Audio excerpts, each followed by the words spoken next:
Saya yakini 99%, ya. Yang 1% itu adalah takdir Allah.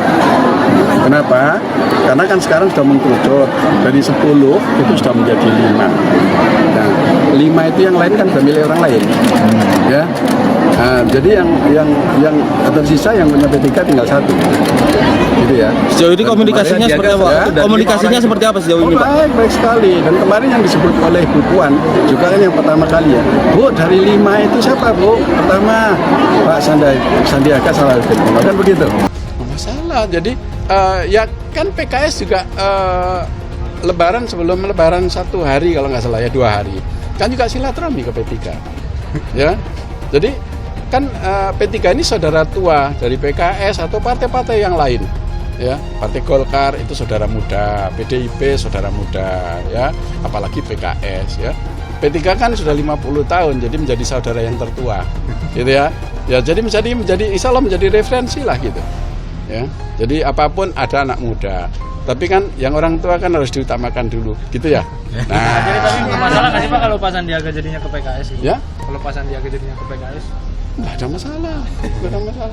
Kan beda poros politik. Ya, belum tentu, ya belum tentu. Kita politik kok.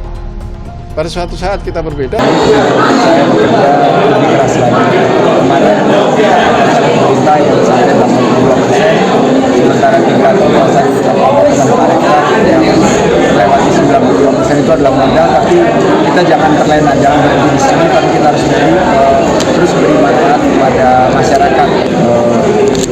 Keputusan itu di tangan Ibu Mega dan tentunya dengan ridho dan seizin Allah. Tanggal 14 lalu saya deg-degan juga apa yang akan diemban ke depan, dan ternyata ini tugas yang amat berat, dan insya Allah saya akan emban tugas ini dengan prinsip di mana kita bisa mewujudkan sebuah kontestasi demokrasi yang akan bermanfaat bagi rakyat Indonesia. Cermati secara mendalam kepindahan Sandiaga Uno ke P3 ya dari Partai Gerindra, itu kan targetnya tidak lain dan tidak bukan ingin menjadi bakal calon wakil presidennya Pak Ganjar. Dan tentu ini sesuatu yang biasa dan normal saja dalam politik.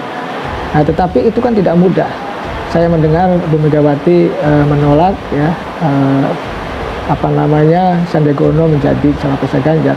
Tetapi semuanya kan dinamis, semuanya bisa berubah, semua bisa berkembang. Ya apa boleh buat ya, ketika keluar dari Partai Gerindra maka target utama ya harus menjadi cawapresnya Ganjar, walaupun memang kenyataannya tidak mudah dan kenyataannya agak sulit. Kenyataannya ya tentu hanya Bu Megawati yang menentukan apakah Sandiaga Uno bisa menjadi cawapresnya Ganjar atau punya banyak semacam ini ya posisi tawar.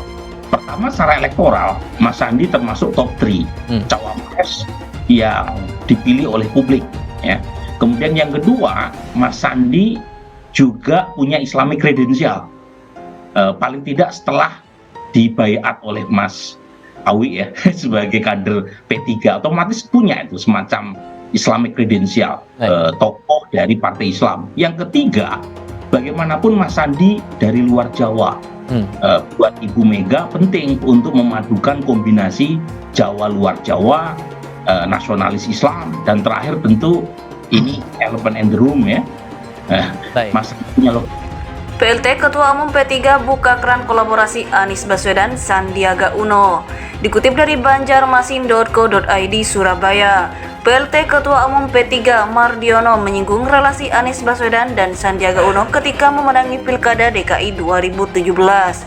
Menurut Mardiono, keberhasilan Anies 5 tahun memimpin DKI tak terlepas dari kolaborasi bersama Sandiaga. Sandiaga berhasil mengantar Anies menjadi Gubernur DKI Jakarta. Keberhasilan Anies nggak mungkin tanpa andil Sandiaga, ujar Mardiono dalam pelantikan pengurus DPP Wanita Persatuan Pembangunan WPP di Surabaya Minggu 30 Juli 2023. Pernyataan Mardiono ini sontak membuka kembali keran wacana reuni duet Anies Baswedan dan Sandiaga Uno pada Pilpres 2024. Sebelumnya, Presiden Partai Keadilan Sejahtera Ahmad Sayhu pernah menyinggung kemungkinan kembalinya duet Anies Baswedan dan Sandiaga sebagai bakal calon presiden, capres, dan calon wakil presiden, cawapres. Sayhu bahkan pernah menginisiasi rencana ini dalam pertemuan di Makassar pada 2022. Tentu politik ini dinamis dan masih sangat mungkin bisa terjadi. Oleh karenanya, kami di Koalisi Perubahan untuk Persatuan tentu sepenuhnya sebagai kesepakatan di piagam koalisi akan menyerahkan masalah cawapres ini kepada capres kita, Anies Rashid Baswedan, kata Sayhu.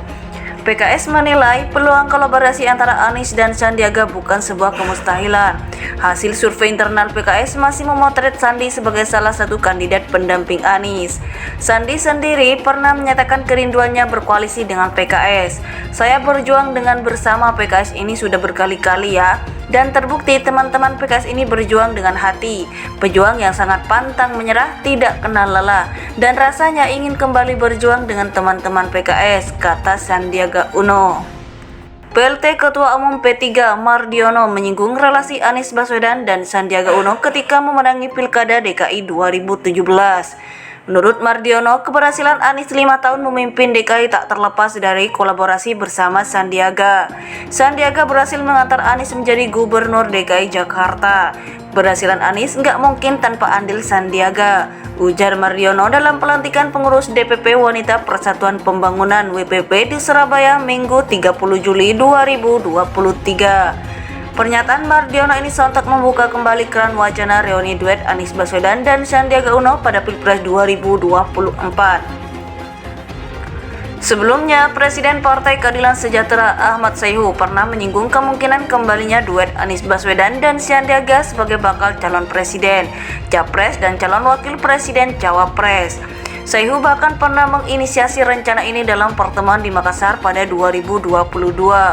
Tentu politik ini dinamis dan masih sangat mungkin bisa terjadi. Oleh karenanya, kami di Koalisi Perubahan untuk Persatuan tentu sepenuhnya sebagai kesepakatan di piagam koalisi akan menyerahkan masalah cawapres ini kepada capres kita, Anies Rashid Baswedan, kata Sayhu.